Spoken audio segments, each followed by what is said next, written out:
Olá, pessoal, vamos para mais um conteúdo de hoje, figuras de linguagem. Como são muitas as figuras, nós vamos trabalhar com apenas 5, tá? Então, vamos trabalhar esse conteúdo por partes.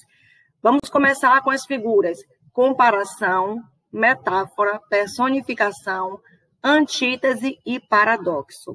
Vamos lá? Comparação, analogia explícita entre dois ou mais termos, acompanhada de uma conjunção ou locução conjuntiva. O que é uma analogia? É uma relação, né? Comparação é uma figura muito usada o tempo todo por vocês, por mim, por nós, tá? O tempo inteiro nós comparamos pessoas, animais, coisas, fatos, momentos, sentimentos. A gente compara tudo o tempo todo, né? Então, a comparação é uma relação entre dois seres, a partir de algo em comum entre eles, a partir de uma característica em comum entre esses dois seres. E a comparação, ela se dá por meio de uma conjunção comparativa, ou locução conjuntiva, que são que, mais do que, menos do que, maior do que, menor do que, melhor do que, pior do que. Qual, tal qual, quanto, tanto quanto, como, assim como, bem como se, que nem. Então, nós podemos usar qualquer uma dessas conjunções para estabelecer as nossas comparações. Bom, exemplo, a vida vem em ondas como o mar. Então, Vinícius compreende a vida no ir e vir contínuo. O mar, as ondas do mar vêm e vão continuamente. Então, a partir dessa característica, ele estabelece uma relação de comparação entre a vida e o mar, ok? Então, a comparação, ela se dá de maneira explícita, através de uma relação entre dois elementos que têm uma característica em comum, e a comparação ocorre por meio de uma conjunção comparativa, ok? Vamos ver outro exemplo. Para seu sorriso brilhar como diamante. O anúncio, uma propaganda de um creme dental que promete deixar os dentes mais brancos e brilhantes. Então, dentes brancos e brilhantes, diamante brilhante. A característica em comum é o brilho. Então, os dentes, o sorriso, é comparado ao diamante a partir de uma característica em comum, o brilho. E a conjunção comparativa utilizada foi a conjunção como, que é a mais comum, a que a gente mais usa. Vamos ver outro exemplo. Como se eu fosse flor, você me cheira. Como se eu fosse flor, você me rega. Vamos colocar essas orações, esses períodos que estão na ordem inversa, vamos colocar para a ordem direta. Você me cheira como se eu fosse flor. Você me rega como se eu fosse flor. Então, há algumas características em comum entre a pessoa e a flor. Pode ser a beleza, pode ser o perfume, pode ser a doçura, a delicadeza. Então, essa pessoa é comparada a uma flor e é tratada como uma flor. Ok? Vamos agora para a nossa próxima figura, metáfora. É muito fácil você compreender metáfora se você entender o seguinte: a metáfora também é uma comparação. Só que a metáfora é uma comparação mental, é uma comparação implícita, tá certo? Porque você não usa o conector de comparação, a conjunção comparativa. Ao invés disso, você faz uma afirmação, tá bom? Vamos entender. Consiste na analogia, ou seja, na relação implícita entre um ou mais termos de um enunciado sem a presença da conjunção comparativa, tá bom? Então, a relação que você estabelece entre dois seres, a partir de uma característica em comum, essa relação fica na mente, essa relação é implícita, tá? E você não utiliza o elemento comparativo, a conjunção. Por exemplo, sua boca é um cadeado. Então, pense numa pessoa que sabe guardar segredos. Uma pessoa que tem a boca fechada, pense que o cadeado, ele fecha né? Então, há algo em comum entre a boca fechada, uma pessoa que sabe guardar segredo, e um cadeado. Ambos trancam, ambos fecham, ambos guardam. Então, só que essa relação ficou na mente. E o termo de o conectivo de comparação não está explícito, não é colocado na oração, no período. Sua boca é um cadeado. Tá? Então, nessa oração, o que é que a gente tem? A gente tem uma afirmação. Sua boca é. Aqui a gente não tem sua boca é como um cadeado. A gente tem sua boca é um cadeado. Tá? Então, a comparação é mental, a comparação é implícita. Essa relação fica na mente. Tá? Eu não tenho assim, sua boca é tão fechada quanto um cadeado. Então, a comparação não está explícita na oração. Ela está implícita, ela está na mente. Ok? Vamos ver mais um exemplo aqui no anúncio. Banho e tosa. Aqui o seu cão sai um gato.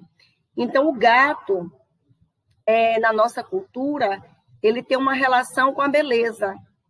Ele tem um sentido conotativo de beleza, de bonito. Um garoto é bonito, a garota diz, é um gato, né? Então, o cão entra feio, depois do banho e da tosa, ele sai bonito. Mas, ao invés de dizer que ele sai bonito, a gente tem ele sai um gato. Mas o anúncio não colocou ele sai tão bonito ou tão fofo quanto um gato. Ele diz ele sai um gato. Então, a comparação, a relação de comparação é mental, é implícita. Na frase, a gente tem apenas a afirmação. Então, é uma metáfora. Vamos ver outro exemplo. Mas agora a gente vai ver um exemplo na música. Vamos lá? Eu sou a tua sombra, eu sou teu guia. Sou teu luar em plena luz do dia. Sou tua pele e proteção, sou teu calor. Eu sou teu cheiro a perfumar o nosso amor. Pronto. Eu sou a tua sombra. Eu sou o teu luar. Eu sou tua pele. Eu sou teu cheiro. Então, ele não é a sombra dela. Mas, mentalmente, implicitamente, ele estabelece uma relação entre ele mesmo e a sombra dela. Pode ser porque ele está muito próximo, pode ser porque ele está o tempo todo com ela, está o tempo todo pensando nela, pode ser por alguma dessa razão. Então, ele se compara a uma sombra, mas ele não diz eu sou como a tua sombra, ele diz eu sou a tua sombra, eu sou o teu luar, eu sou a tua pele, eu sou o teu cheiro. Então, a gente tem aí uma sequência de metáforas, né? Vamos agora para a próxima figura, personificação, que a gente também usa bastante. Então, personificação, persona, pessoa, é quando a gente atribui a um ser, que não é pessoa, uma característica de pessoa. A gente personifica o ser. Então, consiste em atribuir características humanas a outros seres. Exemplo, o sorriso navega em seus olhos. O sorriso não navega. Né? Quem navega é o marinheiro no navio, qualquer pessoa que gosta de navegar no barco, no navio, numa lancha, navega, mas sorriso não navega. Né? Então, quando a gente diz o sorriso navega, a gente está atribuindo ao sorriso uma ação de pessoa, a gente está personificando o sorriso. Vamos ver mais um exemplo? O vento varria as folhas, o vento varria os frutos, o vento varria as flores. Vento não varre, quem varre são pessoas. Então, quando a gente diz que o vento varria, nós estamos personificando o vento, atribuindo ao vento uma ação de pessoa.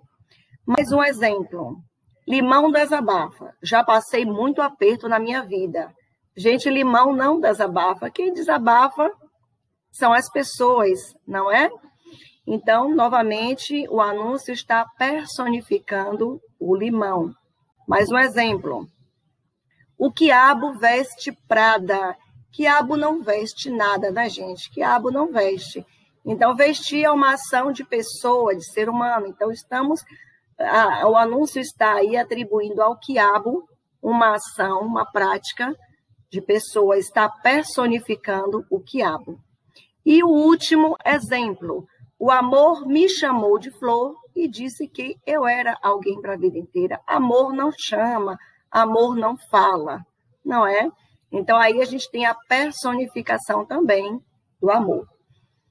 Vamos para a próxima figura agora, antítese. É muito fácil você reconhecer também e produzir essa figura, que consiste na aproximação de dois termos, de duas palavras contrárias, opostas, antônimas, tá? Então, exemplo, eu preparo uma canção que faça acordar os homens e adormecer as crianças. Acordar, adormecer. Palavras contrárias, antônimas, opostas. Então, é muito fácil reconhecer a antítese, quando você tem duas palavras em que uma é o oposto, é o contrário da outra. Prestem bem atenção nisso, porque é fundamental para a próxima figura, ok? Mais um exemplo. Super pão, grandes marcas, pequenos preços. Grandes, pequenos. Está bem clara a antítese nesta propaganda aí, não é? Mais uma. Faz o presente dos sonhos do seu pai virar realidade. Sonhos, realidade. Temos aí a antítese presente na relação de oposição entre essas duas palavras. Vamos mais um exemplo, para terminar. Não existiria som se não houvesse o silêncio. Não haveria luz se não fosse a escuridão. A vida é mesmo assim, dia e noite, não e sim. Silêncio, som. Luz, escuridão. Dia, noite, não, sim. Pares de palavras com sentidos opostos, antítese. Ok? Então, a gente termina aqui a antítese. Agora, é essencial que você entenda. A antítese se dá pelo par de palavras com sentidos opostos, pela presença de duas palavras com sentidos contrários. Palavras. Bem, lembrem disso, tá bom? Vamos para a próxima figura. Paradoxo. O paradoxo também tem uma relação de oposição, mas é totalmente diferente da antítese. Porque o paradoxo, ele traz uma relação de oposição entre ideias, e mais do que oposição, uma relação de incompatibilidade. No paradoxo, a gente percebe duas ideias que são incompatíveis, que são inconcebíveis uma com a outra, ok? Se, em um texto objetivo, um paradoxo é entendido como incoerência, mas num texto literário ele é aceitável e compreensível, interpretável.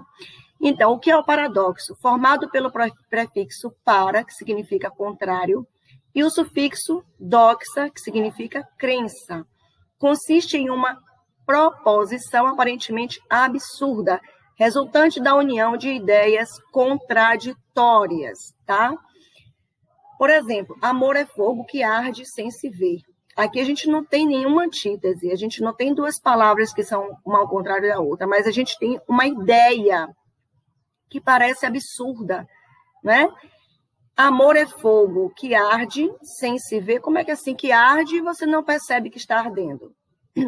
Ferida que dói não se sente. Se você não sente, como é que você pode afirmar que está doendo? Contentamento descontente. Como assim? Um contentamento descontente. Uma alegria triste? Como assim? É dor que desatina sem doer. Uma dor que desatina é uma dor muito forte. Então, como é que você diz que uma dor muito forte não dói? Então, são ideias contraditórias. Desatina e não dói. É contente e é descontente ao mesmo tempo, não é? A relação entre essas ideias parece absurda, parecem incompatíveis. Então, a gente tem aqui o paradoxo, uma relação de ideias aparentemente incompatíveis, absurda, contraditórias. Tá certo? Vamos mais um exemplo. Tudo que cala, fala mais alto ao coração. Se cala, como é que fala mais alto? Estranho, não é? Se cala, não estaria falando. Como é que cala e fala mais alto? né? Então, aparentemente, parece incoerente, inconcebível, incompatível, contraditório, tá? Então, veja que aí não tem palavras, não há antítese, há se bem que tem fala e cala, né? Mas a gente tem aqui, principalmente, uma relação de contradição, de incompatibilidade de ideias, porque não é possível, ao mesmo tempo, calar e falar, tá bom? E silêncio nas palavras. A gente não tem aqui uma antítese, a gente tem algo que parece absurdo. Como assim silêncio nas palavras? Palavra emite som, então não há silêncio, não é? Vamos ver agora o paradoxo na música. Alô, meu último beijo. Eu misturei bebida e sentimento. Eu não queria, mas tô te querendo. E alô. Eu não queria, mas estou te querendo. Quer e não quer ao mesmo tempo? Como assim? Não queria, mas quero? Então, parece incoerente, parece absurdo, né? É um paradoxo, mas no texto literário tudo é possível, tá? E passível de ser compreendido também. Então, a gente fica por aqui, tá? Tentei ser o mais breve possível para o vídeo não ficar longo. Fiquem com Deus, pessoal, e uma mensagenzinha aqui agora para você. Que o Senhor te abençoe e faça brilhar